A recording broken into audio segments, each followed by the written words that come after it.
Այսօրվա մեր քննարկումը լսող քաղաքացիները կարող են ասել, դե այո,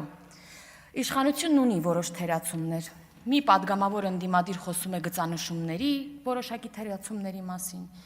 մի պատգամավորը խոսում է, որ այ 300%-ով չի բարձրացել մեր թոշակառուների նվազագույն թոշակները, այլ մի քիչ է այնտեղ տոկոսը, ոնց հասկացանք քննարկումներից։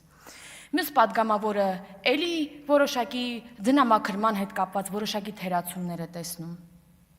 Ես տարօրինակ բան պետք է ասեմ, սիրելի հայրենակիցներ, ուզում եմ այսօր արձանագրեմ մեր ընդդիմության, մեր գործիչների պրոգրեսը, որովհետև սա այն պատգամավորներն են, որոնք 5 տարի է հրատապ փրկում են հայրենիքը, շտապ 1 րոպե շուտ կործանումից փրկում են մեր հայրենիքը, բայց այսօր գծանշումներից ենք խոսում, ինչը բնավ վատ չէ, ես սա վատով չեմ ասում,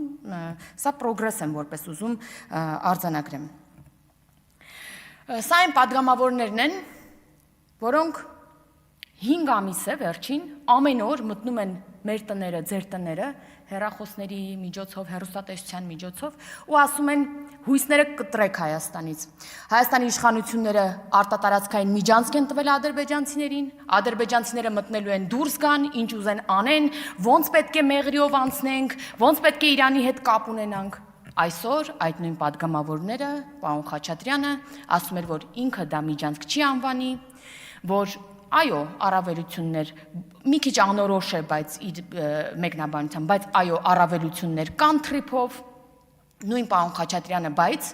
5 ամիս առաջվանից իմ սոցիալական ցանցում էլ էի մի տենց հավաքածու դրել իրենցից, թե ինչեր էին ասում թրիփի մասին, ասում էր, որ դա միջանցք է, որևէ առավելություն չկա։ Հիմա հասկանում ենք, որ մի քիչ ապաշրջափակումը ոնց որ ամբողջական չէ, այո, մենք ունենալու ենք առավելություններ ֆինանսական, բայց դա այնքան էլ որոշակի չէ, որոշակի անորոշ է, այսինքն ամեն ինչ լավ է, ուղղակի մի բանն է ըստ իրենց վատ, որ դա արել է Նիկոլ Փաշինյանը, այս իշխանության օրոք է դա արվել։ Սա է մեր ընդդիմության նշմարած թերությունները։ Մի բան էլ այսօր նաև խոսվեց քաղբանտարկյալների մասին, հիշում եք, որ ասացի հայրենիքը շտապ փրկել եւ այլն։ Ուրեմն ում դուրը օրենքի գերակայությունը հասավ, ում դուրը իրավապահ համակարգը արդեն պետք է հասներ, մարդիկ թևերը քշտեցին եւ լծվեցին կամ հայրենիքի պաշտպանությանը, կամ եկեղեցու պաշտպանությանը, կամ ավելի ուրեմն ծանր հոդվածներով անցնողները այս երկուսը միասին փրկողները դարձան։ Հիմա իրենց դիրքավորել են իբրև քաղբանտարկյալ, քաղբանտարկյալներ չկա, եւս մեկ անգամ փաստենք, շնորհակալություն։